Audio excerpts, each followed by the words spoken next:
being told that we should not speculate and that there is peace. Jirongo died a very painful death. He didn't die a peaceful death. And again, it reminds me of other things where in other countries, in other deaths, in the funeral of Robert Ouko, Christabel Ouko, the wife to Robert Ouko, said that people should not speculate.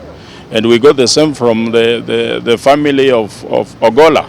So this is nothing new. It's the same old script. So I am saying that all this is a bluff. Nothing good is going to come out of it. Joakim Simiyu, Secretary General, Safina Party, Kenya is mourning the loss of former Rugari MP Cyrus Jirongo. Sijui kufariki kwake, labda wewe kama mwanasiasa kulikupata vipi na unamkumbuka aje? Cyrus Jirongo's death reminds me of the deaths that have happened in this country. First of all, it reminds me the death of Obama Sr., the death of Michael Clement Arkwing-Skothek, and then the death of Alexander Muge. Accidents that are inexplicable. You can't actually tell what happened. There are more questions than answers. And every time you try to get an answer, what you get is more questions. And that's a trend that happens in this country. So my call to everyone out there is to ask for justice and the truth to come out. Because as I've always said, today it's Jirongo, tomorrow is any one of us. So we have to be very careful with what happens. Jirongo is a man who has had an eventful life. So he is not a man to just die like that. And the accident is raising a lot of questions. So that's what I am saying. Yes. There's a video that has been circulating online of the late Honorable Jirongo himself, yes, trying to paint a picture of how a state execution or state assassinations happen. He mentioned the issue, for example, of the theories of being a woman, being around. This is the same thing we are seeing. Yeah, it's the same thing because they have to raise more questions. They have to cast doubt and they have to demonize the dead so that the people do not see you as a person who is worth justice. So they bring a woman there to say that maybe it was a love triangle. They bring Pombe to raise an issue that you drove when you were drunk. So that's how they hide the truth.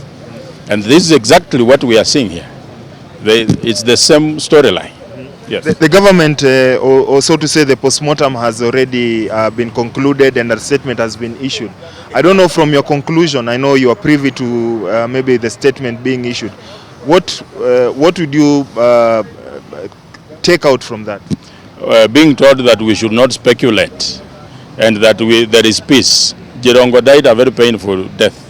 He didn't die a peaceful death.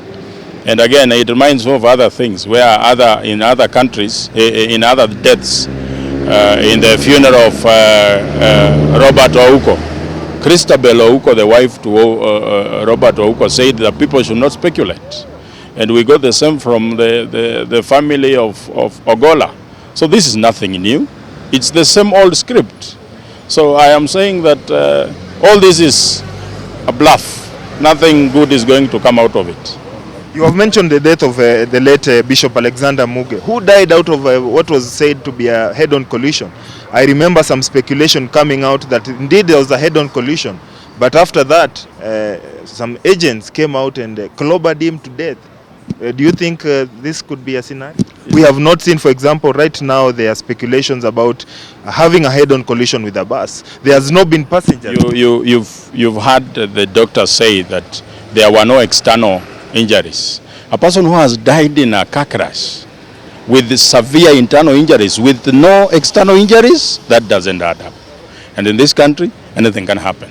Thank you very much. That's final conclusion. I know 2025 has been a very sad year. There was a passing of Raila Odinga. There's this passing of Cyrus Jirongo and many other politicians. This is quite a year. We are nearing elections. In this country, there are things that happen when we are nearing elections. So this year has been a year that has taken away so many heroes out of our existence. And the same, we pray that next year does not repeat to be the same year like 2025 has been. Thank you. Thank you very much, Joakim. Asante.